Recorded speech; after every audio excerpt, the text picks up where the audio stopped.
There have been all kinds of different D&D monsters over the decades, and some of them have managed to gain a level of infamy. Some creatures became infamous because they are especially hardcore or deadly. For others, it's because there's something particularly weird or unique about them. So let's take a look at some notorious creatures from across D&D's history. Some of these go all the way back to the earliest versions of the game, and none of them are in 5th edition. For one reason or another, they are extinct monsters. Their lineages have not survived to the current edition. Just before we jump into things, make sure to give this video a thumbs up, and if you're not subscribed already, please take a moment to hit the subscribe button and ring the bell. Your support really does make a difference, and it lets me know what kinds of videos people are enjoying the most.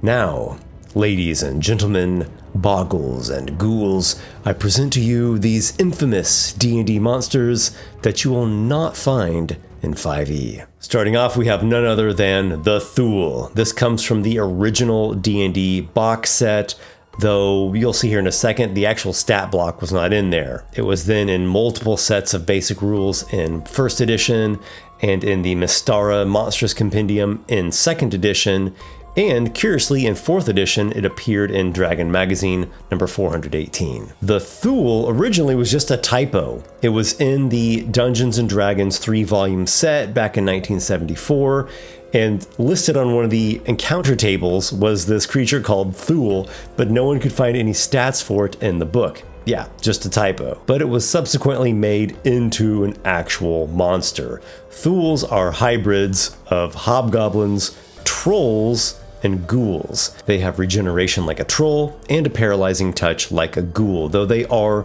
living creatures, they're not undead.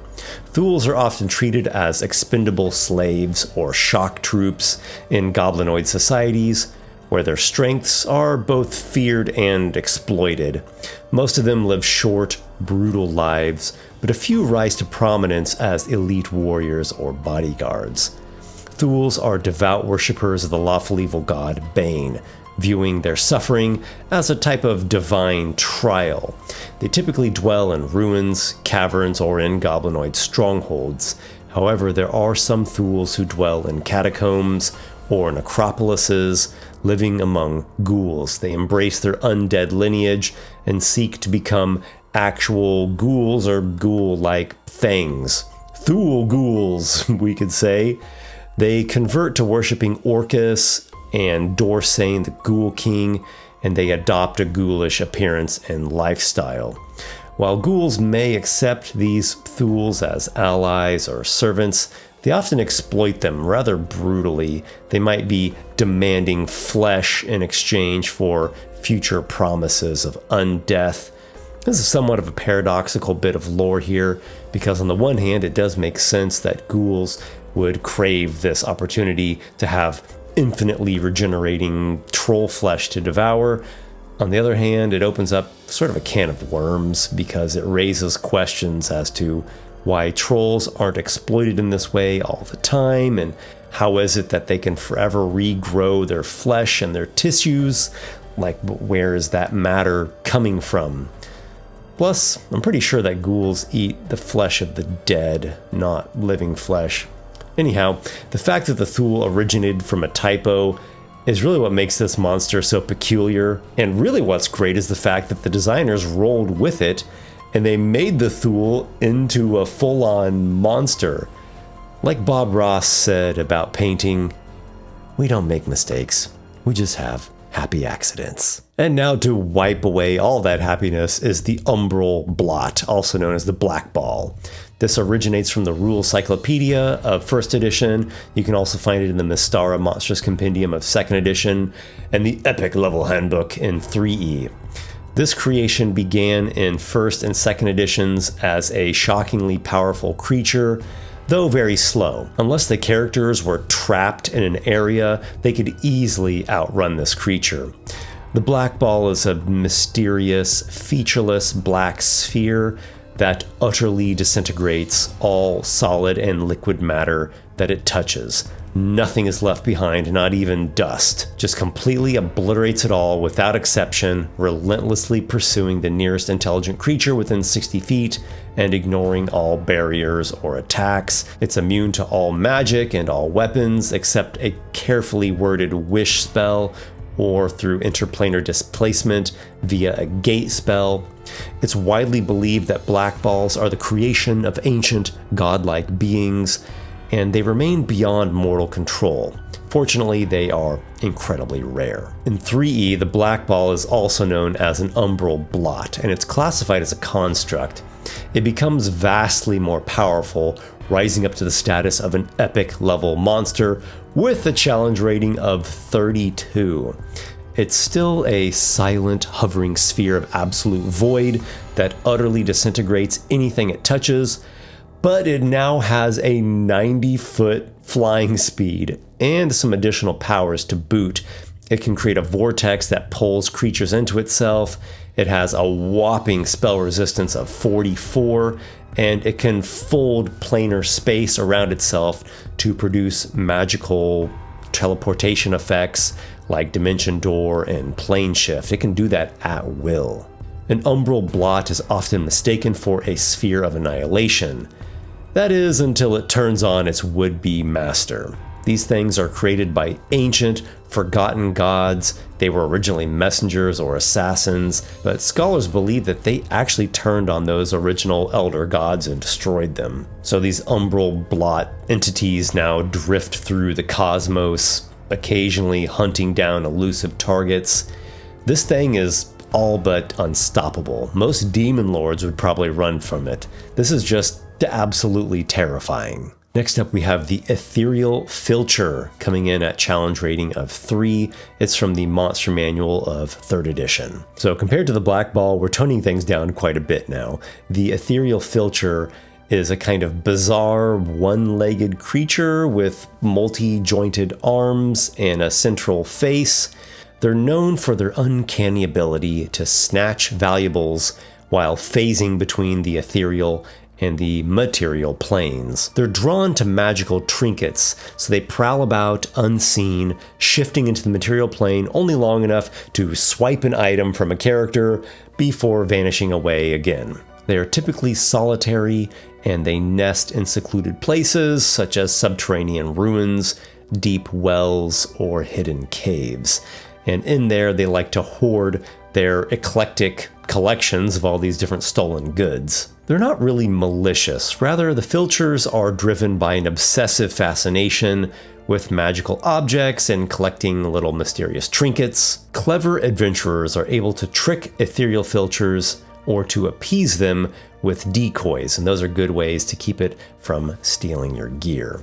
This isn't a hardcore monster at all, but its appearance is just so freaking weird. Plus, something that steals the character's items, then magically shifts to another plane, is bound to generate notoriety.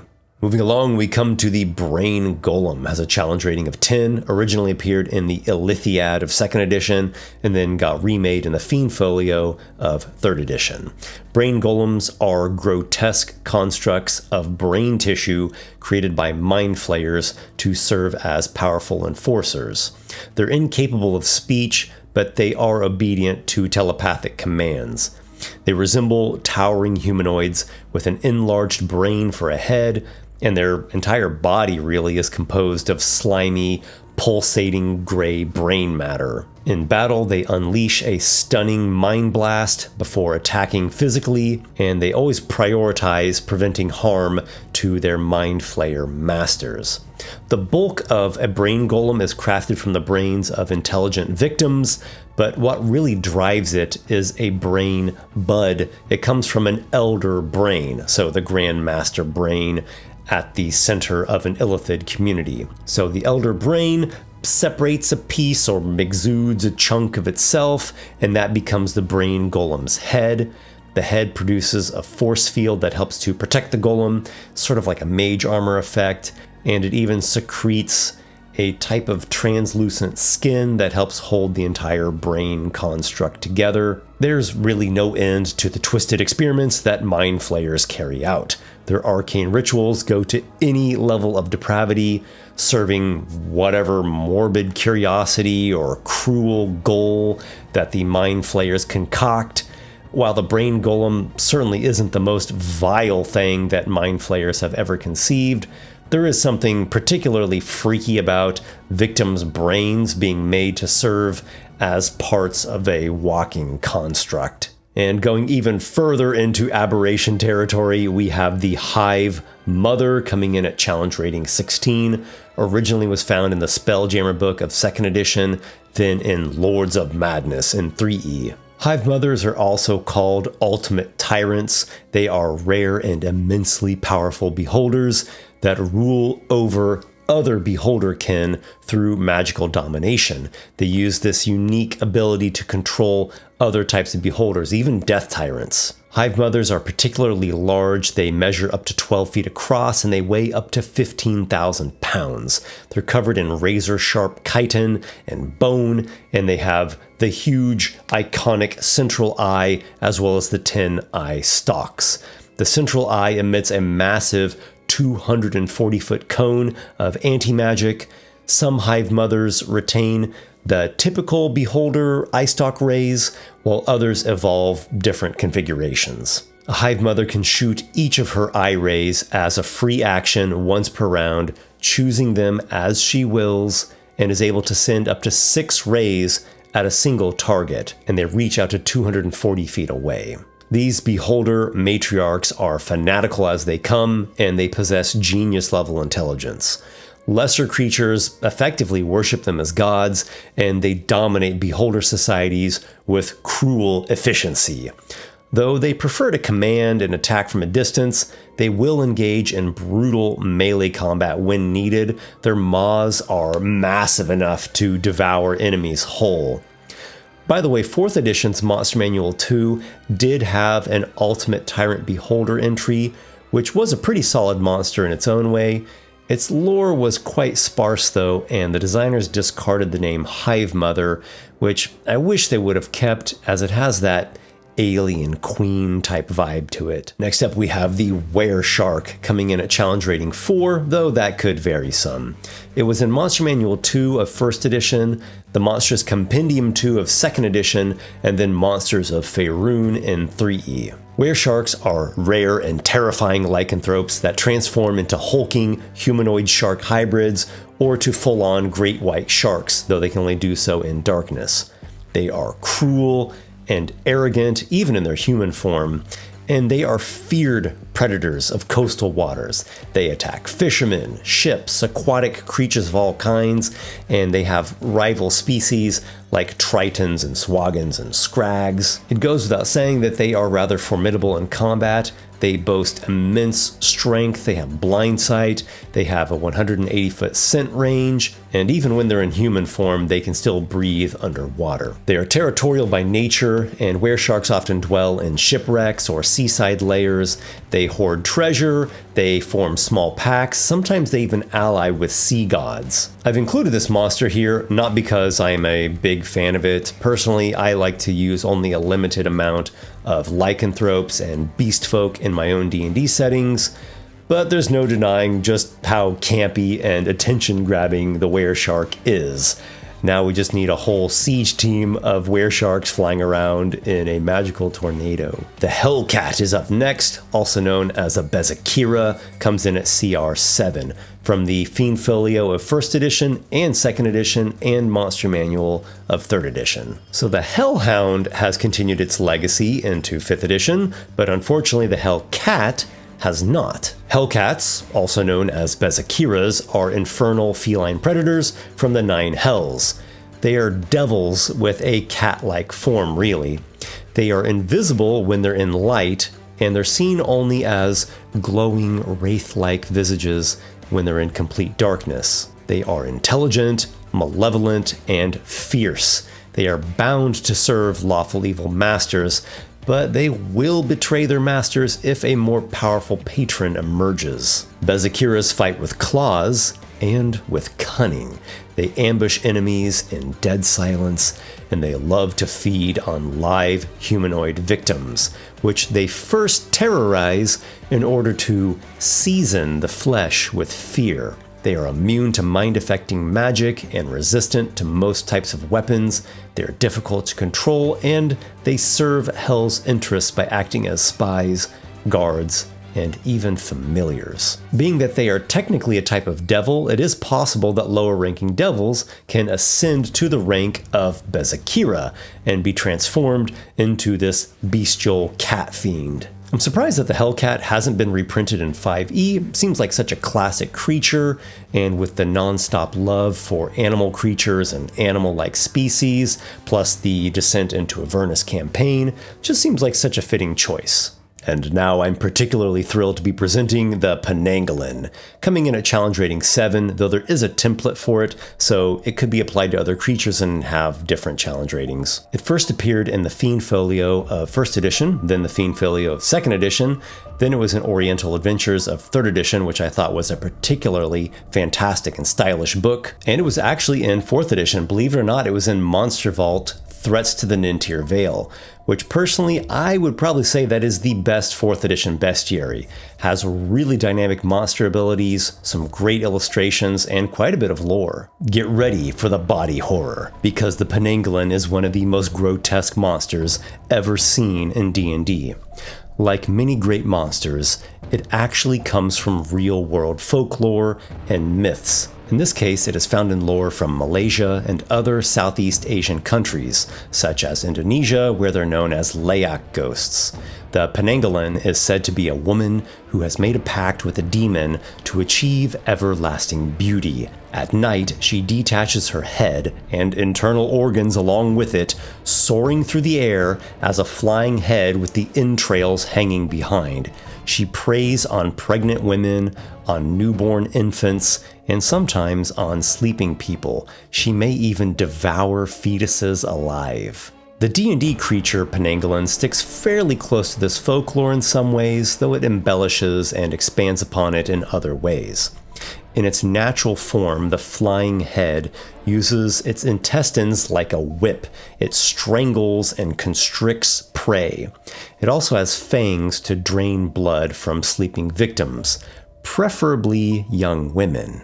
Victims can be hypnotized and drained over several nights. They are often cursed to die even if the feeding stops, and the female victims may rise as new Penanggalans. In order for this grisly monster to go back into its womanly body and disguise itself, it first soaks its entrails in vinegar in order to shrink them. Penanggalans can also dominate with their gaze, they resist turning from clerics, regenerate 5 hit points per round, and they emanate a fear aura that terrifies onlookers. This is really one of the most dreadful and disturbing undead creatures I've ever come across in all my years of studying monsters. It's the kind of thing that I really want to incorporate into my own campaign setting because it's just that striking. Speaking of which, if you are digging these glimpses of strange and fantastical D&D creatures, and you want to delve even deeper, check out my online shop, where you can find books like Esper's Emporium of Esoterica. It features 170 monsters and NPCs created with dynamic combat abilities and imagination-fueling lore. Or Monstrous Heroes. This book has 17 entire monster classes, from dragons and lycanthropes to ogres and trolls, elementals, constructs. All the creature types are in there. They're great for both player characters and NPCs. You can find these books and more on esperthebard.com. Links are also down in the video description.